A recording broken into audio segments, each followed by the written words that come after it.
నమస్కారం. ప్రేక్షకులందరికీ శుభోదయం. ముందుగా ప్రేక్షకులందరికీ గణతంత్ర దినోత్సవ శుభాకాంక్షలు.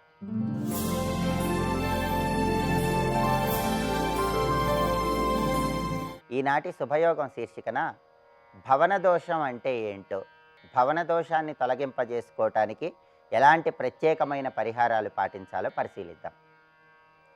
భవన దోషం అంటే చాలామందికి స్థలం ఉన్నా కూడా ఇల్లు కట్టుకోవటం ఆలస్యమవుతూ ఉంటుంది. ఒకవేళ ఇల్లు కట్టుకున్నా కూడా ఆ ఇంట్లో ఉండకుండా అద్దెకు వేరే చోటుకు వెళ్ళాల్సిన పరిస్థితి ఏర్పడుతూ ఉంటుంది. అలాగే ఇంకొంతమందికి చేతిలో ధనం ఉన్నప్పటికీ ఇల్లు కొనుక్కోవటం కానీ ఇల్లు కట్టుకోవటం కానీ ఆలస్యమవుతూ ఉంటుంది. కొంతమందికి ఇల్లు ఉన్నప్పటికీ, అపార్ట్మెంట్ ఉన్నప్పటికీ వాటిలో ఉండకుండా అద్దె ఇంట్లో ఉండాల్సినటువంటి పరిస్థితి ఏర్పడుతూ ఉంటుంది. వీటినే భవన దోషాలు అనే పేరుతో పిలుస్తారు. జ్యోతిష శాస్త్రపరంగా ఎవరికైనా సరే భవన దోషం ఉన్నట్లయితే సొంత ఇంట్లో ఉండటం అనేది కలలాగే మిగిలిపోతుంది.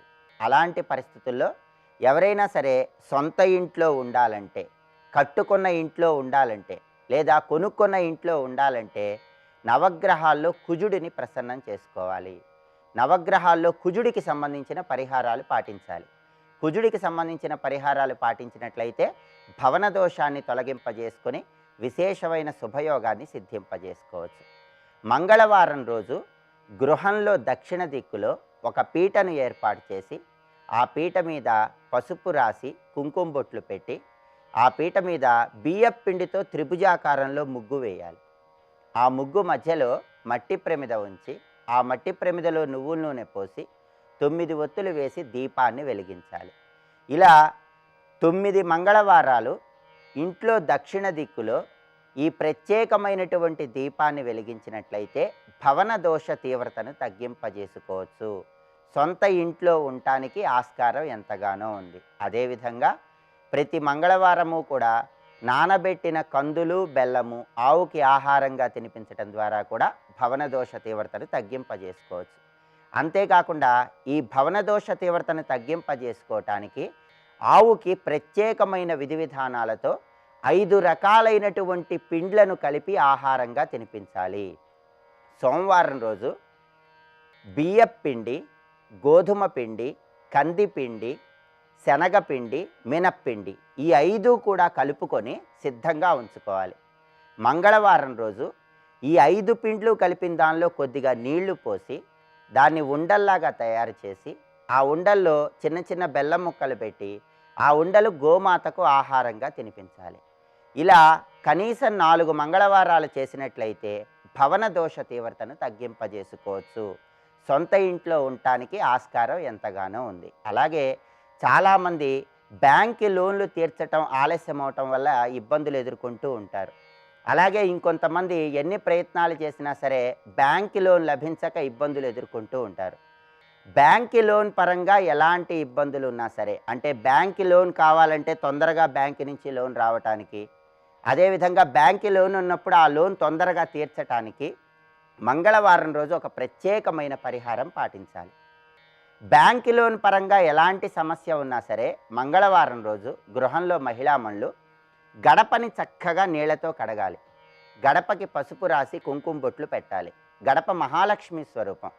ఆ గడపకు నమస్కారం చేసుకొని బ్యాంకు లోన్ పరంగా ఎలాంటి సమస్య ఉన్నా సరే వాటి నుంచి బయటపడాలని మనస్సులో ప్రార్థించుకోవాలి.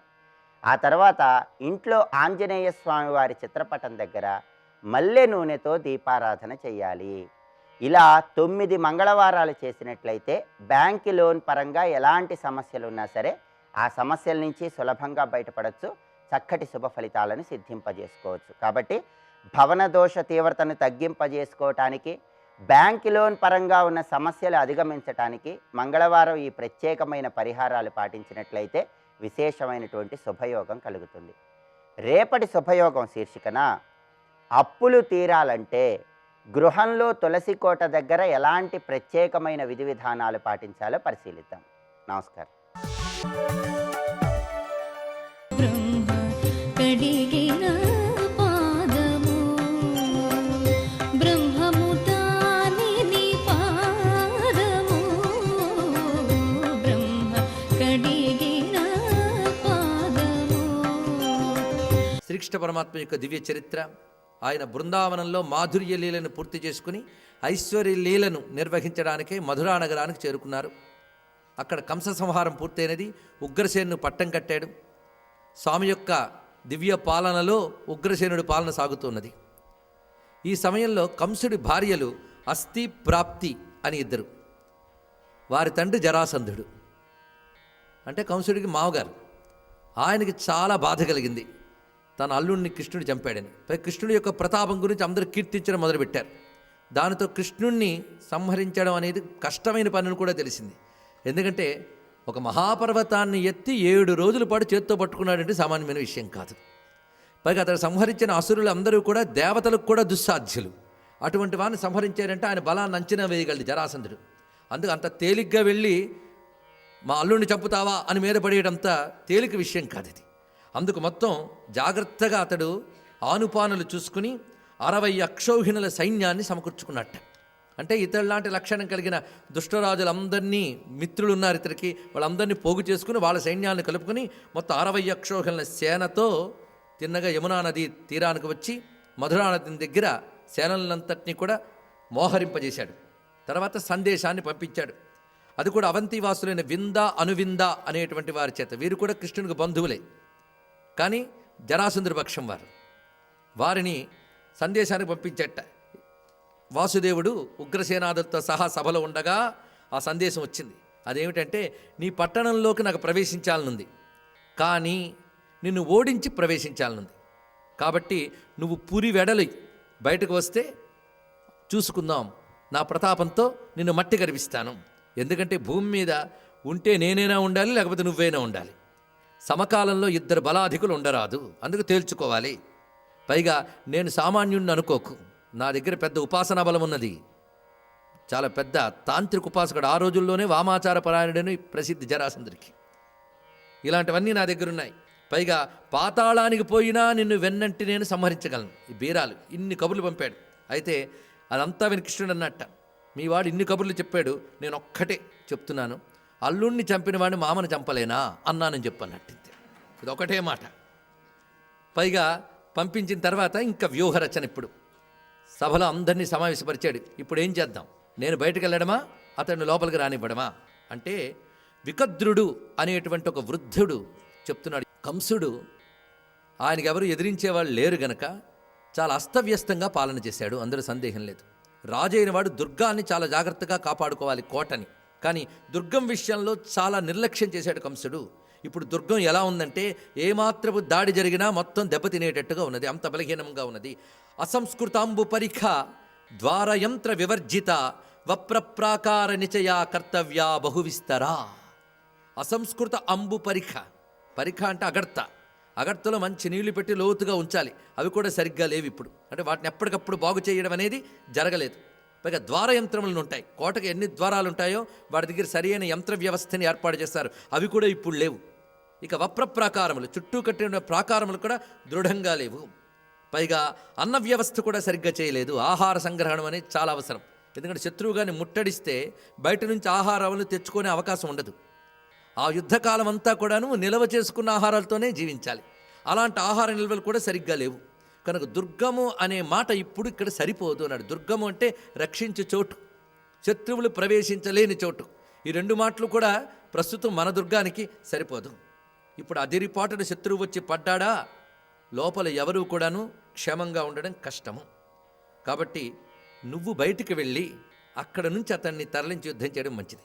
అయితే నువ్వు ఇప్పుడు యుద్ధానికి వెళ్ళినప్పుడు బయట ఉండి యుద్ధం చేయడం కూడా సాధ్యం కాదు. కనుక కొన్ని వేరే దుర్గములు ఉన్నాయి, వాటి గురించి చెప్తున్నాను. అవేమిటంటే, దక్షిణం వైపు వెళితే ఇక్కడి నుంచి సహ్యము, వింధ్యము, వృక్షవంతమని 3 పర్వతములు వస్తాయి. ఆ 3 పర్వతములు సాంద్ర అరణ్యాలతో, గట్టి అరణ్యములతో కూడుకున్నాయి.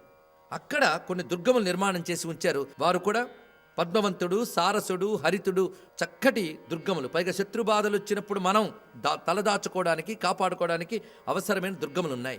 కనుక ఆ వింధ్య, సహ్య, వృక్షవంత పర్వతం వైపు మీరు వెళ్ళి ఆ దుర్గాల్లో ఏదో ఒకటి చూసుకుని అక్కడి నుంచి వెళితో యుద్ధం చేస్తే బాగుంటుంది అని నా అభిప్రాయం.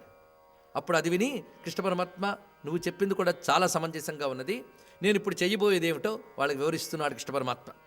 ముందు వెళ్ళి నేను బలరాముడు వాళ్ళని కవ్విస్తాం. కవ్వించి అటు నుంచి వాళ్ళు చూస్తూ ఉండగా మేము దక్షిణం వైపు వెళతాం.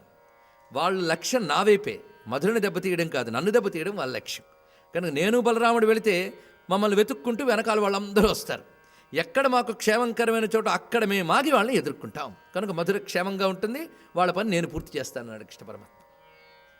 అంటే మధుర వాసులందరికీ క్షేమం కలిగిస్తూ తానొక్కడే బయలుదేరాడు. ఇప్పుడు పైగా ఉగ్రసేనుడు మొదలైన వారందరికీ చెప్పారు, మీరు ధైర్యంగా ఉండండి, నా మాట మీద నమ్మకం చాలు మీకు ధైర్యానికి అని చెప్పి కృష్ణ పరమాత్మ బలరామ సహితుడై ముందు చేరుకుని అతడితో అన్నట్ట, ఇదిగో చూపిస్తే నీ పరాక్రమం నా వైపు చూపించు అని మహావేగంగా దక్షిణం వైపు వెళ్ళడం మొదలుపెట్టాడు. వెంటనే తరుముకుంటూ అన్ని అక్షోహిణుల సైన్యాన్ని కదిలించుతూ వెళ్తున్నాడు. కృష్ణ పరమాత్మ ఎంత వేగంగా వెళ్ళాడంటే వాళ్ళ ఇద్దరి వేగాన్ని వీళ్ళు అందుకోలేకపోయారు. క్రమంగా అతడు అనేక రాష్ట్రాలు పురాలు దాటి వింధ్య పర్వత ప్రాంతాన్ని చేరుకుని అక్కడి నుంచి క్రమంగా వృక్షవత్ పర్వతము అక్కడికి చేరుకున్నాడు.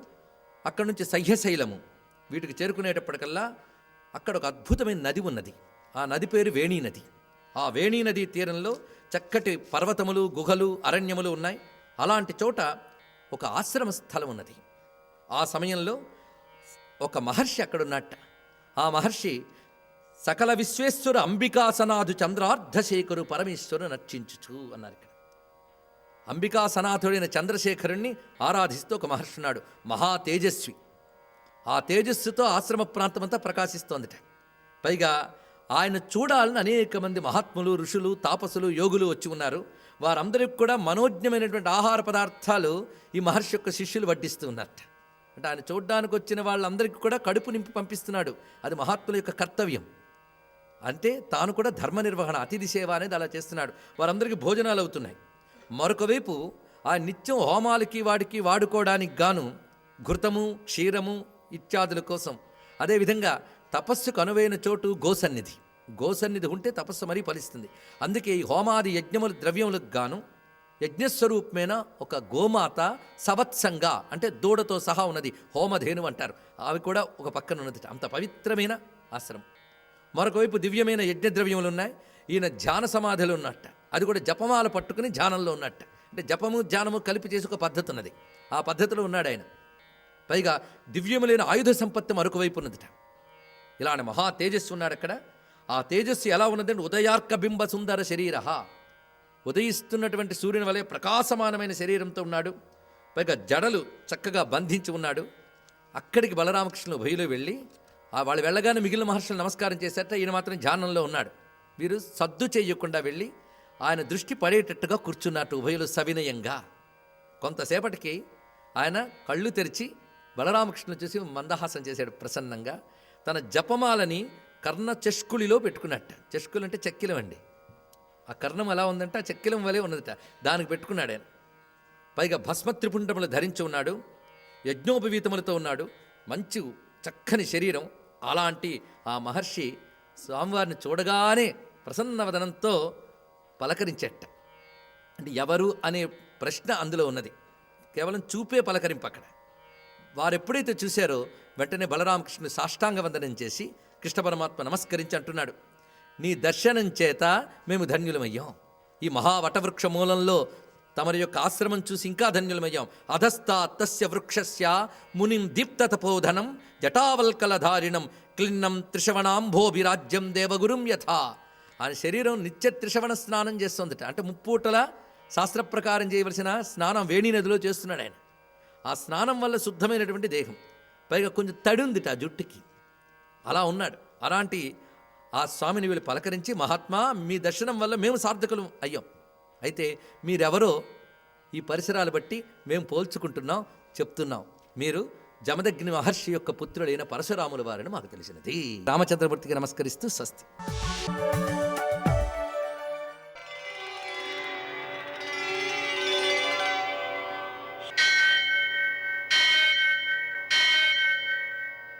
సహస్రశీరుషం దేవం విశ్వాక్షం విశ్వశంభువం విశ్వం నారాయణం దేవమక్షరం పరమం పదం విశ్వతః పరమాం నిత్యం విశ్వం నారాయణగుం హరిం విశ్వమేవేదం పురుషస్తద్విశ్వముపజీవతి पतिं विश्वस्यात्मेश्वरगुं शाश्वतगुं शिवमच्युतं नारायणं महाज्ञेयं विश्वात्मानं परायणम्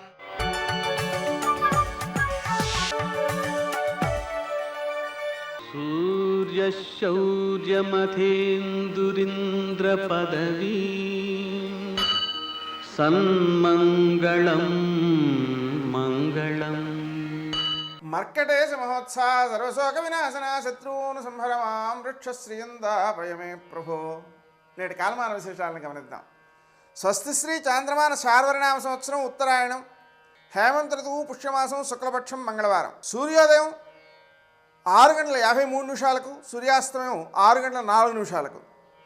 తిథి త్రయోదశి రాత్రి 1:08 వరకు. నక్షత్రం ఆర్ద్ర రాత్రి 3:09 వరకు. వర్జం ఉదయం 10:43 నుంచి 12:24 వరకు.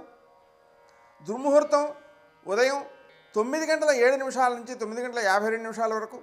మరల రాత్రి 11:11 నుంచి 12:02 వరకు. అమృతకాలం సాయంకాలం 4:37 నుంచి 6:18 వరకు. రాహుకాలం మంగళవారం కాబట్టి మధ్యాహ్నం 3 నుంచి 4:30 వరకు. అష్టకవర్గ రీత్యా శుభప్రదమైన సమయం ఉదయం 7:30. నేటి విశేషం గణతంత్ర దినోత్సవం. ఈటీవీ ప్రేక్షకులకు గణతంత్ర దినోత్సవ శుభాకాంక్షలు. మంగళవారం అలాగే ప్రదోషం కూడా. మంగళవారం కావడం వలన మనం రుణమోచక గణేశ స్తోత్రం, రుణమోచక నృసింహ స్తోత్రం, రుణమోచక అంగారక స్తోత్రాన్ని జపించుకోవడం ద్వారా అప్పులు తీరిపోతాయి. కనీసం శ్రీ గణేశ రణం చింది అనే మంత్రాన్ని జపించుకోవడం ద్వారాను, అప్పులు తీర్చడం ద్వారాను సత్ఫలితాలు సిద్ధిస్తాయి. అనారోగ్యాలు తగ్గకుండా ఉన్నటువంటి వారు ఎవరైతే ఉన్నారో వారు వ్రణమోచక అంగారక స్తోత్రాన్ని జపించుకోవడం ద్వారా అనారోగ్యాలను తొందరగా తగ్గించుకోగలుగుతారు. హనుమంతునికి సింధూరు పూజ, ఆకు పూజ చేయడం ద్వారా విజయాలు సిద్ధిస్తాయి. మంగళవారానికి జయవారం అని పేరు, అందువలన ఆ విధంగా ఆచరించడం మంచిది. అదేవిధంగా ఈరోజు ప్రదోషం కూడా ఉంది కాబట్టి సాయంకాలపు వేళ కేజింపావు కందులతో శంకరుణ్ణి ఆరాధన చేసి వాటిని నానబెట్టి ఆవులకు పెట్టడం ద్వారా కుజునకు సంబంధించినటువంటి దోషాలు తొలగిపోతాయి. నేటి ఆణిమిత్యాలు.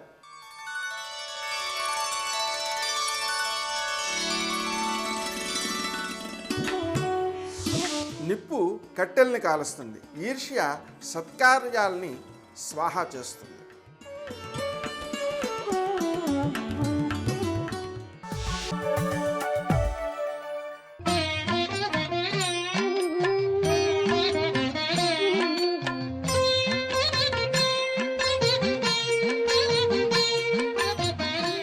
ఓం నమో నారాయణాయ, ఓం నమశివాయ, శ్రీమాత్రే నమః.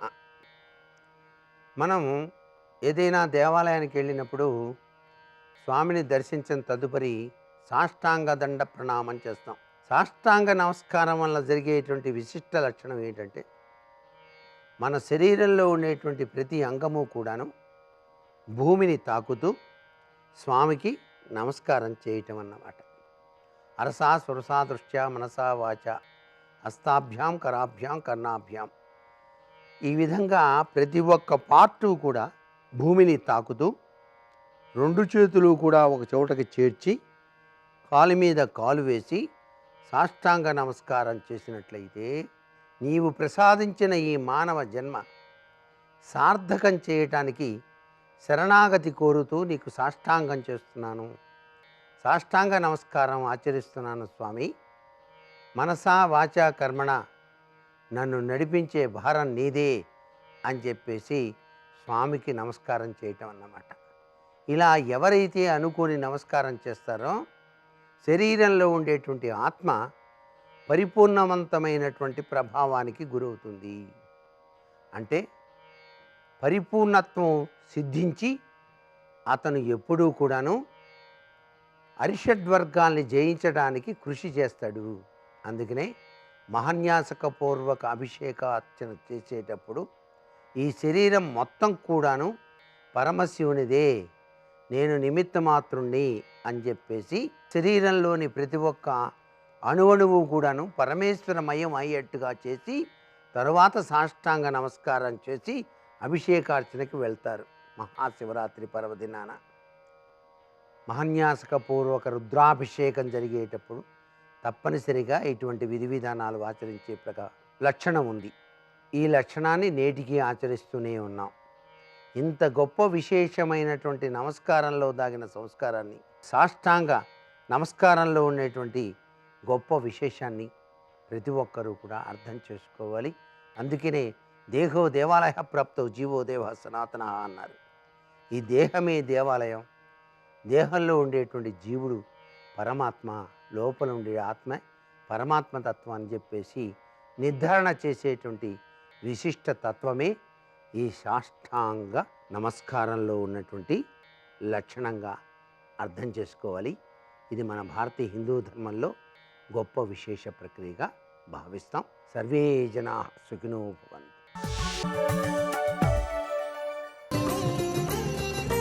అదివో అల్లదివో శ్రీహరివాసము 10,000 శేషుల పడగలమయము. అదివో అల్లదివో శ్రీహరివాసము. విద్యానాం వేద విద్యేవ మంత్రాణం ప్రణవో యథా ప్రాణవత్ ప్రియవస్తూనాం ధేనూనాం కామధేనువత్ తథా వెంకటశైలేంద్ర క్షేత్రాణం ఉత్తమోత్తమ అంటారు. పరమ పవిత్రమైనటువంటివి లోకంలో కొన్ని ఉన్నాయి. ఇదో విద్యలన్నిటిలోకి వేద విద్య గొప్పది, మంత్రములన్నిటిలోకి కూడా ప్రణవ మంత్రము గొప్పది, ధేనువులన్నిటిలోకి కూడా కామధేనువు గొప్పది, ప్రియమైన వస్తువులన్నిటిలోకి కూడా చాలా చాలా గొప్పది తన ప్రాణమే. తన ప్రాణము కన్నా ప్రియమైనది లోకంలో ఇంకోటి ఉండదు. అందుకే ప్రాణవత్ ప్రియ వస్తువునాం, ఈ లోకంలో ఇహము పరము రెండు సుఖములను ఇవ్వగలిగినటువంటిది భార్య కన్నా వేరొకటి లేదు. భార్య కన్నా సుఖమునివ్వగలిగిన వారు ఉండరు. ఎందుకంటే భార్య పక్కన ఉన్నది కాబట్టి ధర్మపత్నితో కలిసి యజ్ఞయాగాది క్రతువులు చేసి పరలోకానికి కావలసిన పుణ్యాన్ని మూటకట్టుకుంటాడు. ఇంటికి వెళ్ళేటప్పటికి పట్టెడు అన్నం పెట్టేది ఆమెయే. మనసు బాధతో కుద్దిపోయినప్పుడు మీ ధర్మం మిమ్మల్ని కాపాడుతుందని ఊరటవాక్యములు పలికేది ఆమెయే. గృహిణి గృహముచ్యతే. అందుకే భార్య లాంటి సుఖం లోకంలో ఇంకొకటి లేదు. అలాగే వేదం లాంటి విద్య లేదు, గంగ లాంటి తీర్థం లేదు, కన్ను లాంటి కాంతి లేదు. బయట ఎంత కాంతి ఉన్నా కన్ను లేదనుకోండి, ఏం కాంతి ఉంటుంది? అందుకే కన్ను కన్నా గొప్ప కాంతి లేదు, కృతయుగం కన్నా గొప్ప యుగం లేదు, గంగ కన్నా గొప్ప తీర్థం లేదు, ధర్మం కన్నా గొప్ప స్నేహితుడు లేడు, సత్యము కన్నా గొప్ప కీర్తి లేదు, భోజనం కన్నా గొప్ప తృప్తి లేదు. ఇవన్నీ కూడా పతాక స్థాయిలో చెప్పబడేటటువంటి మాటలు. ఇవన్నీ ఎంత గొప్పవో తథా వెంకటశైలేంద్ర క్షేత్రాణం ఉత్తమోత్తమ. ఇవన్నీ ఆయా విషయాలలో ఎంత గొప్పవో మాసములలో వైశాఖ మాసం అంత గొప్పది.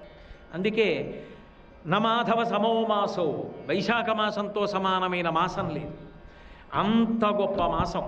వీటితో సమానమైనది లేనట్టే వెంకటాచలము లాంటి క్షేత్రము కూడా ఈ లోకమునందు ఇంకొకటి లేదు. వెంకటాద్రి సమం స్థానం బ్రహ్మాండే నాస్తికించన వెంకటేశ సమోదేవో నభూతో నభవిష్యతి. అందుకే వెంకటాచలం లాంటి పవిత్ర క్షేత్రము ఈ బ్రహ్మాండమునందు వేరొకటి లేదు అని చెప్పారు. అంత గొప్ప పర్వతం. అంత గొప్ప పర్వతం కాబట్టే అంతగా మనసులో ఒక్కసారి స్మరించినంత మాత్రం చేత అంత శక్తిని ఆవిర్భవింపచేస్తుంది. అందుకే భగవంతుణ్ణి ఎలా స్తోత్రం చేస్తారో వెంకటాచలాన్ని కూడా అలా స్తోత్రం చేస్తారు. అది ఆఖరికి పొద్దున్నే నిద్రలేచి ఒక్కసారి తలుచుకుని ఆ 3 శ్లోకాలు చెప్పారనుకోండి. వెంకటాద్రిగిరింతంతు ప్రార్థయేత్ పుణ్యవర్ధనం స్వర్ణాచల మహాపుణ్య సర్వదేవ నిషేవిత బ్రహ్మాదయోపియం దేవా సేవంతే శ్రద్ధయా సహ తం భవంతమహం పద్భ్యాం ఆక్రమేయం నగోత్తమ క్షమస్వత దరగం వేద్య దయయా పాపచేతసః తన్మూర్ధని కృతావాసం మాధవం దర్శయస్వమే. ఈ మాటలు చెప్తే చాలన్నారు. వెంకటాద్రిని ఎక్కేటప్పుడు ఎంత గొప్ప పర్వతానివి నువ్వు, నా పాపములన్నీ దహింప చేయగలిగిన దానివి. వెంకటాద్రిగిరింతంతో ప్రార్థయేత్ పుణ్యవర్ధనం. పొద్దున్నే ఒక్కసారి ఆ పర్వతాన్ని లీలామాత్రంగా తలుచుకుని, అందులో మీరు ఒకటి గమనించాలి. సూర్యోదయాత్ పూర్వం ఇంకా చీకటి చీకటిగా ఉండగా అరుణోదయం కూడా కాకముందు కొద్దిగా కాంతి కిరణములు ప్రసరిస్తున్న సమయంలో చూస్తే కొండ ఒకలా ఉంటుంది. వెలుతురు వస్తుండగా చూస్తున్నప్పుడు ఆ కొండ ఒకలా ఉంటుంది. ఒక్కొక్క పార్శ్వంలో చూస్తే స్వామివారి ముఖం ఎలా ఉంటుందో అలా ఉంటుంది. ఒక్కొక్క వైపు నుంచి చూస్తే విశాల సానువులతో ఉంటుంది. ఒక్కొక్క చోట జలపాతములు పడుతుంటాయి. ఆ శేషపర్వతం మించి కపిలతీర్థంలో జలపాతం పడుతుంటుంది. అనేక చోట్ల జలపాతములు పడుతుంటాయి. అనేకమైనటువంటి తీర్థములతో పుష్కరిణులతో కూడుకుని ఉంటుంది. గొప్ప ఔషధీ వృక్షములు, ఎందరో సిద్ధులు యోగులు ప్రచ్ఛన్న రూపాలతో తపస్సు చేస్తూ ఉంటారు. స్వామి పుష్కరిణి జల దర్శనము చాలు. దానములలో జలము గొప్పది. అలా ఆ స్వామి పుష్కరిణి దర్శనం, ఆ కొండ, ఒక్కసారి ఆ ఆనందనిలయ విమానం, ఆ ఆదివరాహస్వామి దేవాలయం, ఆ గోడ మీద ఉండే ఆదివరాహస్వామి మూర్తి, ఆ వెంకటేశ్వరుడి మూర్తి, ఆయనకి నీరాజనం ఇవ్వడం, ఇవన్నీ ఒక్కసారి మానసికంగా చూసి ఈ శ్లోకాలు చెప్పారనుకోండి, వాడు ఆ రోజున గంగా సేతుయాత్ర సహస్రజం, వాడు 1000 మాటలు గంగా రామేశ్వరం యాత్ర చేసినట్టు వాడి ఖాతాలో వేయమన్నారు. ఎందుకని అంటే కలియుగంలో పాపం చేయడానికి ఎంత అవకాశం ఉంటుందో మనసు నిలబెట్టి ఒక్కసారి చూడగలిగి ఆ శ్లోకములు చెప్పినా అంత ఫలితాన్ని ఇచ్చేసేయమన్నాడు భగవంతుడు. అందుకు ఆయన లాంటి అవతారం లేదన్నారు. ఇన్ని అవకాశములు కల్పించాడు కాబట్టే మనిషికి. కాబట్టి వెంకటాద్రిగిరింతంతూ ప్రార్థయేత్ పుణ్యవర్ధనం, ఆ కొండని స్తోత్రం చేసి అలా దర్శిస్తేట పుణ్యములు చెయ్యాలన్న ఊహ పెంచుతుందిట. స్వర్ణాచల మహాపుణ్య సర్వదేవ నిషేవిత, శ్రీ వెంకటాచల మహాత్మ్యంలో తరిగొండ వెంగమాంబ గారు అంటారు, దేవతలకు బంగారు కాంతులతో కనపడుతుంది, అందుకని దాన్ని హేమాద్రి, కనకాద్రి, స్వర్ణాద్రి అని పిలుస్తారు. అక్కడికి వెళ్ళి యోగసిద్ధితో ధ్యానంలో కూర్చున్న వాళ్ళకి జ్ఞానం కలుగుతుంది, అందుకని దానిని జ్ఞానాద్రి అంటారు. అక్కడికి వెళ్ళి అడిగిన వాళ్ళకి అవసరాలు తీరుతాయి, అందుకే దానిని చింతామణి అని పిలుస్తారు. లోకంలో చింతామణి కోరికలు ఎలా తీరుస్తుందో అది కూడా అలా తీరుస్తుంది, చింతామణి అని పిలుస్తారు ఆ కొండని. అందుకే అనేక పేర్లతో పిలువబడినటువంటి కొండ పుష్కరాద్రి అంటారు. ఎన్ని పుష్కరాలు అక్కడ ఉన్నాయో, తీర్థాద్రి ఎన్ని తీర్థాలు ఉన్నాయో, ఇన్నిటితో కూడుకున్న కొండ. ఆ కొండని ఒకసారి చూస్తే చాలు. స్వర్ణాచల మహాపుణ్య సర్వదేవ నిషేవిత, దేవతలందరూ కూడా ఉంటారట. తద్గోపురాగ్ర శిఖరాన్ని నిరీక్షమాణా స్వర్గాపవర్గ పదవీం పరమాశ్రయంతః మర్త్యా మనుష్య భువనే మతిమాశ్రయంతే శ్రీ వెంకటాచలపతే తవ సుప్రభాతం. ఆఖరికి స్వర్గలోకానికి వెళ్ళిపోతున్న జీవులు కూడా ఆనందనిలయ విమానం నుంచి వెళ్ళిపోతూ మాకు అక్కర్లేదు ఆ స్వర్గం, ఇక్కడ వదిలేయండి, మేము ఈ ఆనందనిలయ విమానం చూస్తూ బతికేస్తామంటారట, ఇక్కడ ఉండిపోతామంటారట. అంత గొప్ప క్షేత్రం. కాబట్టి స్వర్ణాచల మహాపుణ్య సర్వదేవ నిషేవిత, బ్రహ్మాదయోపియం దేవా సేవంతే శ్రద్ధయా సహ తం భవంతమహం పద్భ్యామక్రమేయ నగోత్తమ. బ్రహ్మాది దేవతలు కూడా రాత్రి వచ్చి స్వామిని సేవిస్తారు. అఖండ దీపం లోపల వెలిగించిన వాడు ఆనందనిలయంలో చతుర్ముఖ బ్రహ్మగారే. ఇప్పటికీ ఏకాంత సేవ అయిపోయిన తర్వాత వచ్చి స్వామి కాళ్ళు కడుగుతాడు. ఆ కడిగిన తీర్థమే బ్రహ్మతీర్థమని సుప్రభాత దర్శనం చేసిన వాళ్ళకి ఇస్తారు. దేవతలందరూ వచ్చి ఆయనకి నమస్కారం చేస్తూ ఉంటారు. అక్కడ అఖిలాండకోటి బ్రహ్మాండ నాయకుడు, సమస్త జగత్తులను నిర్వహించేటటువంటి మహానుభావుడు, ఈతడఖిలంబునకు ఈశ్వరుండై సకల భూతములలో ఉన్నతా పగలువాడితడు అంటాడు అన్నమాచార్యుల వారు. కాబట్టి అటువంటి మహానుభావుడు.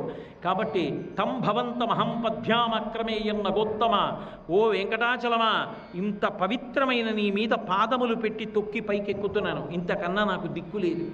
క్షమస్వత దరగమ్యేద్య దయా పాపచేత సహా, ఇంతకన్నా మార్గం లేదు కాబట్టి ఎక్కి తొక్కుతూ పైకెక్కుతున్నట్టు మానసికంగా భావన చేసినా కూడా నా దోషమును నువ్వు మన్నించు. ఎందుకు ఎక్కుతున్నాను? ఏదో సరదాకి కాదు. తన్మూర్ధని కృతావాసం మాధవం దర్శయస్వమే, నీ యొక్క కొండ శిఖరం మీద మహానుభావుడైనటువంటి శ్రీవేంకటేశ్వరుడు పద్మపీఠం మీద ఆనందనిలయ విమానంలో నిలబడి ఉన్నాడు. ఒక్కసారి ఆయన దర్శనం కోసం వస్తున్నాను, నన్ను నీ కొండ ఎక్కని అని ఆ కొండని ప్రార్థన చేస్తారు.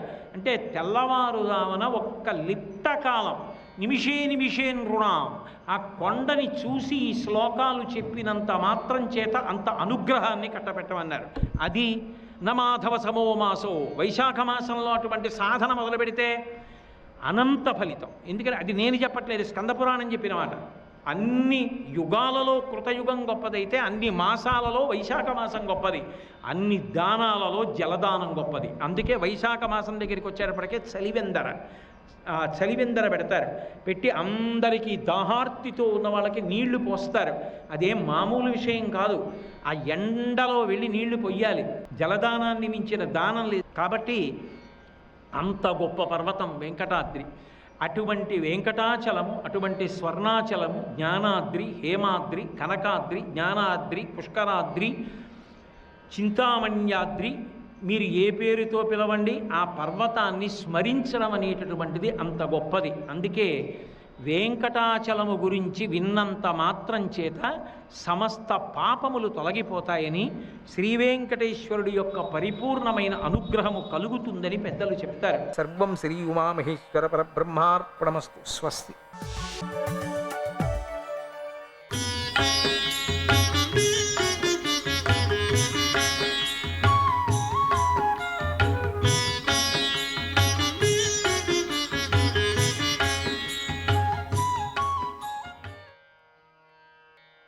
దేవీ మాతస్త్వమేవైక వందనీయ సురేశ్వరీ త్వం సర్వాణి సుదుర్లక్ష్య యోగినాం హృదయేషు యాస నౌస్వమసి దేవేసి యాస నౌస్వమసి దేవేసి ప్రాణినాం హి భవార్ణవే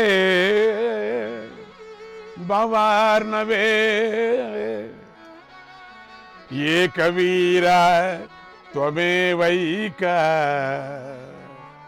ఏకవీర త్వమేవైక త్రైలోక్యే సచరాచరే త్రైలోక్యే సచరాచరే ఏకైవానేక రూపేషు ఏకైవానేక రూపేషు యా స్థితాసి నమోస్తుతే యా స్థితాసి నమోస్తుతే.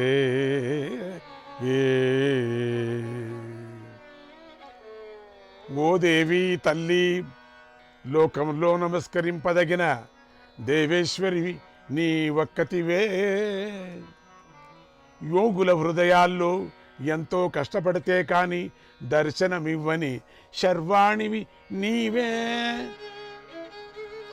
జీవులకు సంసార సాగరాన్ని దాటించే నావవు నీవే. చరాచర జగత్తులో ఏకవీరవు నీవే. ఒకత్తివే ఉండి అనేక రూపాలలో కనిపించేదానివి నీవే. నీకు నమస్కారము, నీకు నమస్కారము. దత్తాత్రేయుల స్తోత్రం విని ఇది తన తల్లికి ఎలా అన్వయిస్తుందో తెలియక పరశురాముడు పాపం అయోమయంగా చాలా కష్టపడుతున్నాడు. ఇంతలో దత్తస్వామి పరశురాముణ్ణి హెచ్చరించాడు. ముందుగా అన్ని తీర్థాల్లోనూ స్నానం చేసి రమ్మన్నాడు. ఇప్పుడు ఆయనే కదా అర్చకుడు, పురోహితుడు, ఆయనే కదా పండితుడు. పరశురాముడు క్షణం ఆలోచించి ఒక బాణం సహ్యాద్రికేసి కొట్టగా ఒక ఊట బయటకు వచ్చింది. దానిలోకి క్రమంగా అన్ని తీర్థాలు జలాలు ప్రవహించసాగాయి. దత్తస్వామి ఆ అద్భుత కార్యానికి ఆనందించాడు. పరశురాముడు ఆ తీర్థంలో స్నానం చేశాడు. ఇక దత్తస్వామి పరశురాముడి చేత శవ సంస్కార కర్మ చేయించాడు. ఆయనకి ఎంత అదృష్టమో. అందరూ దేవతలే కదా వాళ్ళంతా. రేణుకామాత, రామా, గురువును, దేవతలను, బ్రాహ్మణులను సేవించుకో, ప్రతిజ్ఞను నిలుపుకో. గురుదేవ ద్విజాన్ పాకి ప్రతిజ్ఞాం, గురుదేవ ద్విజాన్ పాకి ప్రతిజ్ఞాం సఫలాం కురు, సఫలాం కురు. కర్మానంతరం ఆకాశంలో రేణుకా జమదగ్గునుడు సాక్షాత్కారమై ఆశీర్వదించారు.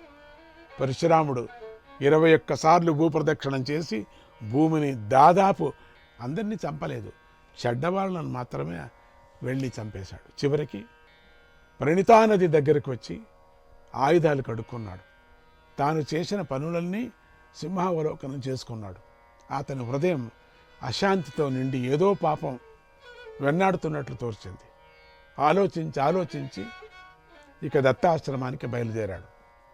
దారిలో రేణుకా జమదగ్నుడు దర్శనమిచ్చి హింసతో వచ్చిన పాపం పోయేందుకు దత్తాత్రేయ స్వామిని ఆచార్యునిగా పెట్టుకొని బంగారు బొమ్మను భార్యగా పెట్టుకొని యాగం చెయ్యి అని చెప్పారు. పశ్చాత్తాప హృదయంతో పరశురాముడు దత్తాశ్రమం చేరాడు.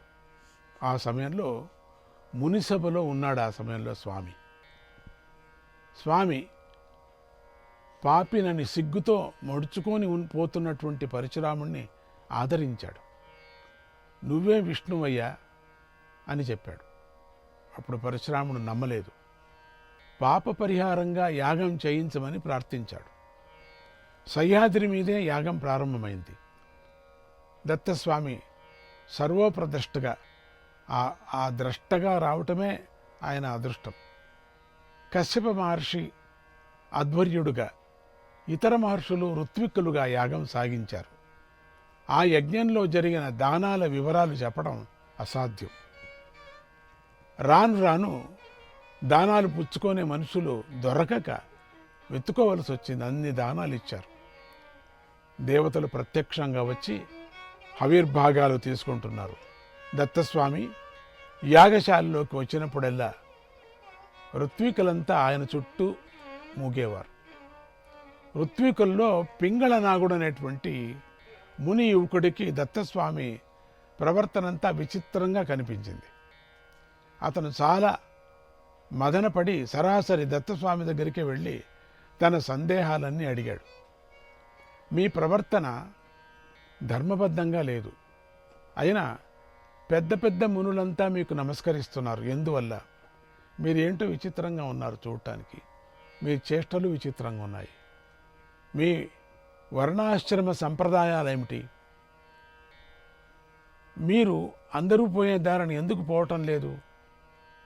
మీదే ఉత్తమ మార్గం అయ్యేటట్లయితే ఆ మార్గం స్వీకరించటానికి కావలసిన అర్హత ఏమిటి అని ఇలా ప్రశ్నించాడు. అప్పుడు దత్తస్వామి ఇలా సమాధానం చెప్పాడు. సత్యమేతన్ మునిశ్రేష్ట ఏ చత్వార స్త్వయోదితాః ఆశ్రమాస్తేంత్య ఏవాయం పంచమస్తు మమాశ్రమః. ఓ మునిశ్రేష్ట, నువ్వు చెప్పింది నిజం. ఆశ్రమాలు 4, కానీ నాది వీటిపై గల 5వ ఆశ్రమం నాది. అభిన్న స్వాత్మనో రూపం జగతే తచ్చరాచరం అవికల్పేన యః పశ్యేత్ తస్యాయం పంచమాశ్రమగా. ఈ కనిపించే చరాచర జగత్తంతా నా యొక్క అభిన్న రూపమే అని జ్ఞానం కలగాలి. ఆ దర్శనంతో నిర్వికల్పం రవంత కూడా ఉండకూడదు, వికల్పం అనేటువంటిది ఉండకూడదు. అది నిర్వికల్పంగా ఉండాల, వికల్పమే రాకూడదు. అలాంటి వాడికి ఈ ఆశ్రమం లభిస్తుంది. యః క్రోధాది నరించిత్వా సర్వభూతేషు సంస్థితః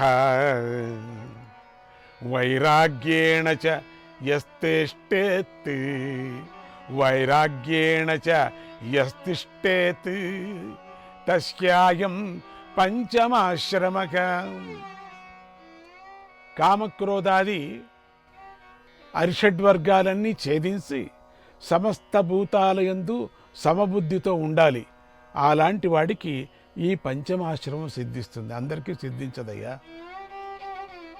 ఆశ్రమేషు చతుర్ష్యేవ అస్తి వా నాస్తి తన్మునే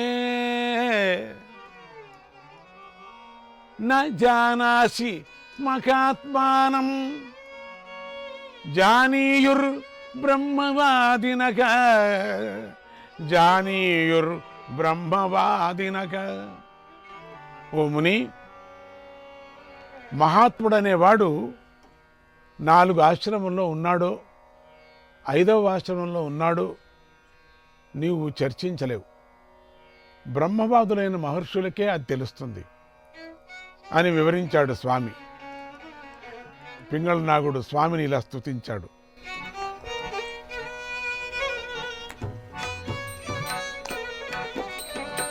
శ్రీరామనారాయణ వాసుదేవ శ్రీరామ నారాయణ వాసుదేవ నారాయణ వాసుదేవ శ్రీరామ నారాయణ వాసుదేవ వాసుదేవ వాసుదేవ.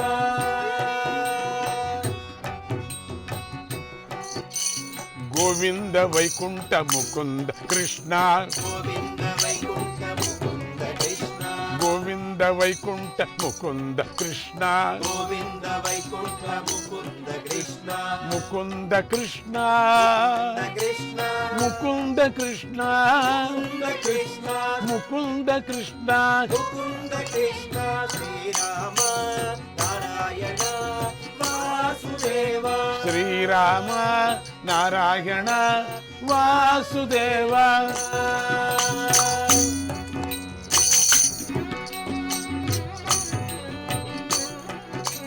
శ్రీకేశవానంత నృసింహ విష్ణు శ్రీకేశవానంత నృసింహ విష్ణు శ్రీకేశవానంత నృసింహ విష్ణు శ్రీకేశవానంత నృసింహ విష్ణు నృసింహ విష్ణు నృసింహ విష్ణు నృసింహ విష్ణు నృసింహ విష్ణు నృసింహ విష్ణు నృసింహ విష్ణు. శ్రీరామ నారాయణ వాసుదేవ శ్రీరామ నారాయణ వాసుదేవ శ్రీరామ నారాయణ వాసుదేవ.